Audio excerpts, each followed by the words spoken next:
Merci d'avoir cliqué sur la vidéo. Si mon travail te plaît, n'hésite pas à liker, partager et à t'abonner, bien sûr. Et pour le reste, j'espère que la vidéo te plaira. A plus.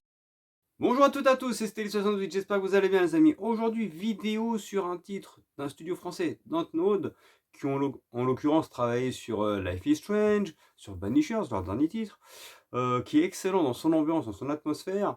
Je veux parler de Vampire, un titre qui se déroule à Londres, bien entendu, et qui est, ma foi, extrêmement intéressant dans son scénario, dans sa narration, hein, parce qu'il y a une différence entre scénario et narration, et dans les idées véhiculées par le studio.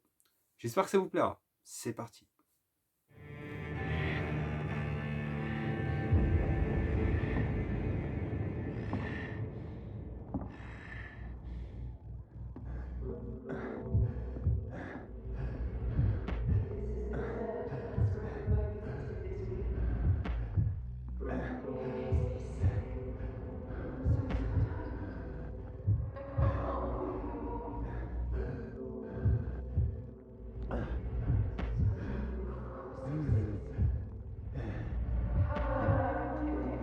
Thirsty.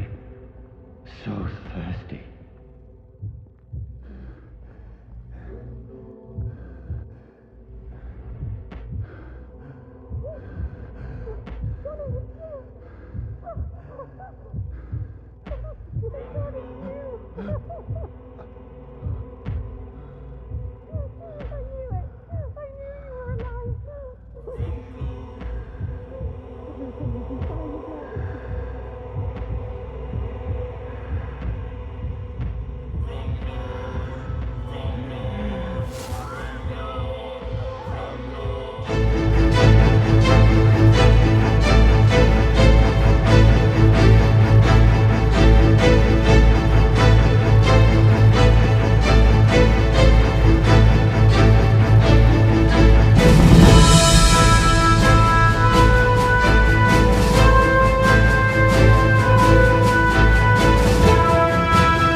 Et donc les amis, Dontnod, ce studio extrêmement talentueux quand même, hein, que j'ai connu à l'époque, donc studio français quand même, je précise, hein, que j'avais connu à l'époque avec Remember Me, un jeu qui était sorti sur PlayStation 3 et Xbox 360, qui n'était pas dénué de défauts, mais qui avait quand même de très belles qualités. C'est un titre que j'avais adoré.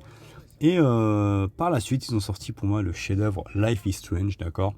Et au début, on aurait pu penser que ce studio se contenterait uniquement du succès de Life is Strange, de rester sur Life is Strange. Ils avaient fait le premier, il y a eu le 2, il y a eu le True Colors qui est sorti maintenant il y a 2 ans, qui était très bon. J'attends avec impatience le prochain qui sortira en mois de novembre. Et non, en fait, je pense que ce studio a la réelle ambition d'être un studio qui compte et de toucher à tout. Et après Life is Strange, ils ont sorti ce titre Vampire, qui mêlait un petit peu, on va dire,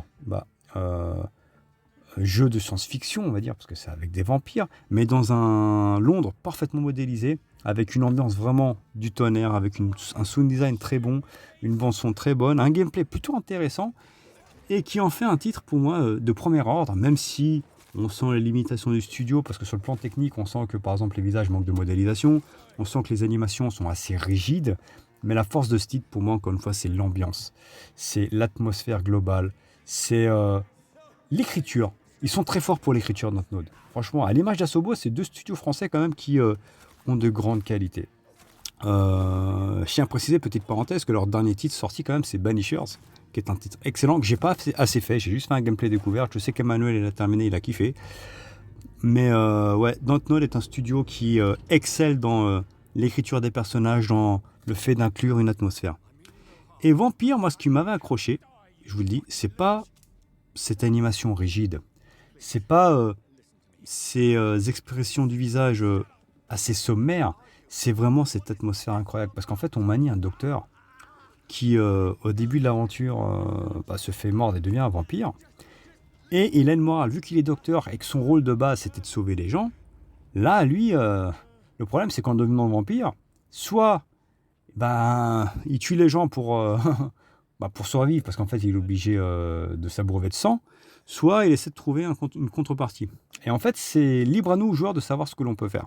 Soit on est un vampire sans foi ni loi, on s'en fout, on bute tout le monde, comme ça on survit, et en même temps, on acquiert des capacités qui nous permettent d'améliorer notre personnage, soit on essaye en gros de sauver les gens, parce qu'à la base c'était pour ça qu'on était fait, hein, on était médecin, mais on essaye en gros de punir les méchants. En gros, on tue les méchants, on s'abreuve de leur sang, et en même temps on éradique la criminalité de Londres, tout simplement. En tout cas, c'est un titre qui ne laisse pas indifférent. Extrêmement qualitatif, je vous dis, dans sa qualité d'écriture, dans son scénario. C'est un jeu qui mélange enquête, vraiment, où notre héros, en fait, enquête énormément sur des personnes, et scènes d'action. Alors, les scènes d'action, elles peuvent paraître confuses au début, mais après, on s'y fait. Elles restent assez sympathiques, même si elles ne sont pas sans défaut, hein, notamment des fois un locage qui peut paraître, qui peut être gênant. Des fois ça lock pas, ou par moment il m'est déjà arrivé d'être bloqué contre un mur. Ça arrive rarement, mais ça arrive. Mais en soi, on ressent la puissance du vampire, où on peut se téléporter par exemple pour passer d'une parcelle à une autre. Il y a quand même une diversité de gameplay qui est excellente. Dans ces phases d'enquête, dans ces phases où on peut atteindre une plateforme, mais uniquement en étant vampire, parce qu'on peut se téléporter. Dans les phases de combat où effectivement les humains, en fait, on les explose, parce qu'on sent la différence de force entre un vampire et un humain. Le jeu a de grandes qualités. Et je voulais vous en reparler parce que Dontnod est un studio pour moi qui est en train de devenir un très grand studio. Je vous ai dit, Life is Strange aujourd'hui c'est reconnu, d'accord. Ils avaient commencé avec un Remember Me que personne ne connaissait. Ils ont fait ce Vampire qui a quand même été bien accueilli, même si pas comme un chef-d'œuvre, mais un bon jeu. Et pour moi, leur consécration, là, c'est Banishers qui alterne pour moi, pareil, encore une fois, atmosphère incroyable, scénario incroyable, écriture de personnages incroyable. Et je pense que là, ils se sont lancés pour être l'un des tout meilleurs studios à l'avenir. C'est un studio que j'aime beaucoup, et je vous dis, le prochain Life is Strange qui va arriver là, fin d'année, je l'attends énormément parce qu'il y a toujours quelque chose avec eux. Ils avaient également sorti Tell Me Why, exclusif au Xbox Series, hein, bien entendu, qui est sorti sur le Game Pass en Day One, qui est toujours sur le Game Pass, bien sûr. Donc c'est un studio qui sait ce qu'il fait, ils savent où ils veulent aller, et ils savent où nous amener surtout.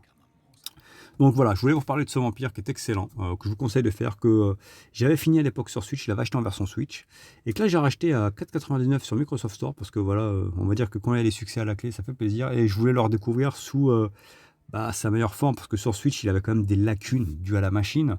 Déjà, c'est miraculeux que ce jeu ait été sur Switch, hein, parce que de base, la Switch est quand même moins puissante qu'une Xbox One et une PS4. Ils ont quand même réussi à faire le job, à faire un très bon portage. Mais là, la meilleure version reste la version salon, tout simplement, et non Nintendo. Voilà tout. En tout cas, c'est un titre vraiment excellent qui, moi, m'a fait kiffer de par son ambiance et son atmosphère. J'espère que ça vous a plu. Likez, partagez, abonnez-vous. Ciao, ciao. Fresh blood. The smell is so strong.